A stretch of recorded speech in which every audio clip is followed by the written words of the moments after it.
பாலமேட்டில் ஜல்லிக்கட்டு போட்டி விறுவிறுப்பாக நடைபெற்று வருகிறது. இந்நிலையில் சேலம் மாவட்டம் குருமப்பட்டி பகுதியில் விவசாயிகள் தங்களது கால்நடைகளுக்கு வர்ணம் பூசி கொம்புகளுக்கு வண்ணம் தீட்டி மாட்டுப் பொங்கலை சிறப்பாக கொண்டாடி வருகின்றனர். கூடுதல் தகவலை செய்தியாளர் சுதன் வழங்க கேட்கலாம். வணக்கம் சுதன், தற்பொழுது இந்த மாட்டுப் பொங்கலை முன்னிட்டு விவசாயிகள் தங்களுடைய செல்ல பிள்ளைகளுக்கு என்னென்ன உணவுகளை படையலிட்டு அங்கு கொண்டாடி வருகின்றனர்? கூடுதல் விவரங்களை பதிவு பண்ணுங்க.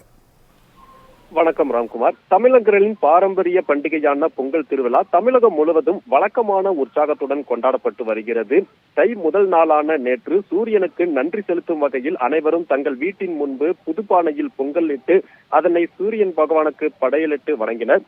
அதனைத் தொடர்ந்து தற்போது இரண்டாம் நாளாக இன்று மாட்டு பொங்கல் விழாவானது உற்சாகமாக கொண்டாடப்பட்டு வருகிறது. அதாவது உழவுக்கு உயிரூட்டும் விதமாகவும் விவசாயத்திற்கு பயன்படும் கால்நடைகளுக்கு நன்றி சொல்லும் விதமாகவும் இந்த மாட்டு பொங்கல் திருவிழா என்பது தற்போது தமிழகம் முழுவதும் சீரும் சிறப்புமாகவே கொண்டாடப்பட்டு வருகிறது. அதன் ஒரு பகுதியாகவே தற்போது சேலம் குரும்பப்பட்டி பகுதியில் உள்ள விவசாயிகள் அதிகாலையிலேயே எழுந்து தங்களின் குடும்ப உறுப்பினராகவே வளர்த்து வரக்கூடிய தங்களின் உயிர் இருந்து பாலித்து வரக்கூடிய இந்த கால்நடைகளை போற்றி நன்றி கூறும் வகையிலே தற்போது இந்த மாட்டுப் பொங்கலை உற்சாகமாக கொண்டாடி வருகிறார்கள்.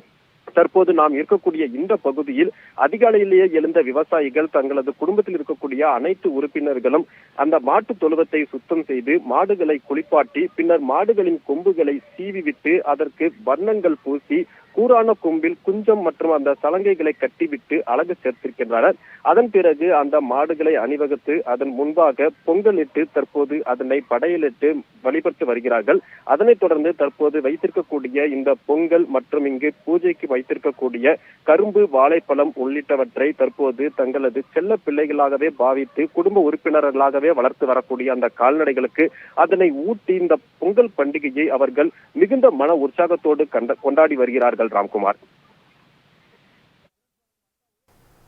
சுதன், தகவலுக்கு நன்றி.